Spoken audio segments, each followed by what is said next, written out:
अस्सलाम वालेकुम, welcome to my YouTube channel. उम्मीद करती हूँ आप सब खैरियत से होंगे। अल्हम्दुलिल्लाह मैं भी बिल्कुल ठीक हूँ, आप लोगों के साथ की वजह से और आप लोगों की दुआओं की वजह से।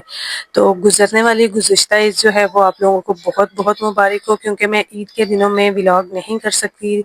बहुत बिजी रूटीन थी। एक सिंगल जो हाउस वाइफ है, मतलब किसी की हेल्प ना हो और अकेले सारे काम मैनेज करना, तो ऐसे में बहुत मुश्किल हो जाता है ईद के दिनों में व्लॉग करना। तो उसके लिए माजरत है कि मैं कोई वीडियो शेयर नहीं कर सकी। तो आज ईद के बाद जो है चौथा दिन है। तो आज भी टाइम जो है बहुत मुश्किल से मिला, क्योंकि आज भी गेस्ट जो थे वो आज ही हमारे घर से जो है वो गए थे। तो मैंने सोचा कि चलें, लेट टाइम तो थोड़ा लेट हो गया, लेकिन कोई बात नहीं, मैं फिर भी आप लोगों के लिए एक छोटा सा व्लॉग बना देती हूँ। और साथ साथ जो मेरा स्टिचिंग का काम है वो भी रुका नहीं है, क्योंकि ईद के फ़ौरन बाद जो है वो शादियाँ थी, तो उसका भी काफ़ी ज़्यादा बर्डन था। तो मैंने जैसे ही मेहमान गए, मैंने घर का छोटा मोटा काम जो है वो वाइंड अप किया। और उसके बाद जो है एक शादी थी, तो वो शादी अटेंड की। उसके बाद मैं आ गई अपने काम पे, क्योंकि टाइम मेरे पास बहुत कम था और तकरीबन इसी वीक के एंड पे 2 शादियाँ थी और मुझे उनका बहुत ज़्यादा काम जो है वो कंप्लीट करना था। और उसके बाद जो मेरे पास बाकी ईद के जो ड्रेसेस थे उनमें से कुछ जो हैं वो रह गए थे, वो भी मुझे देने थे। तो इसलिए फिर मैंने टाइम ज़ाया किए बगैर जो है वो काम अपना स्टार्ट कर दिया। तबीयत तो इजाज़त नहीं दे रही थी, क्योंकि बहुत थकावट थी, क्योंकि गेस्ट आना जाना, बेशक मैं कहीं नहीं गई, मुझे कहीं भी जाने का टाइम नहीं मिला, लेकिन इसके बावजूद जो घर पे गेस्ट होते हैं उनके लिए प्रॉपर टाइम मैनेजमेंट और फिर घर को मैनेज करना, सारा काम जो है वो खुद अकेले मैनेज करना, तो वो फिर बड़ा मुश्किल हो जाता है। तो आप यकीन करें कि इन दिनों में ठीक से नींद भी पूरी नहीं हुई। तो बस ऐसे ही कुछ चल रही है रूटीन, बिजी बिजी। लेकिन जो मेरा काम है उसको मैं जो है वो डिले नहीं कर सकती, क्योंकि पीछे दिन कम है और फिर जब बहुत ज़्यादा बर्डन पड़ता है तो फिर मुझे रातों को भी जागना पड़ता है। इसलिए फिर मैंने टाइम को ज़ाया किए बगैर मैंने जो है वो अपना काम स्टार्ट कर दिया।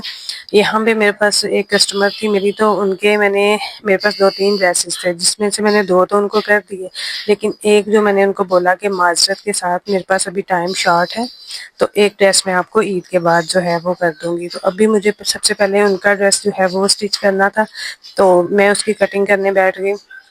सबसे पहले मैंने घर के काम ख़त्म किए, बच्चों को जो है उनके काम निपटाए, उसके बाद चाय वगैरह पी और यहाँ शाम के टाइम तकरीबन 4 बजे मुझे टाइम मिला।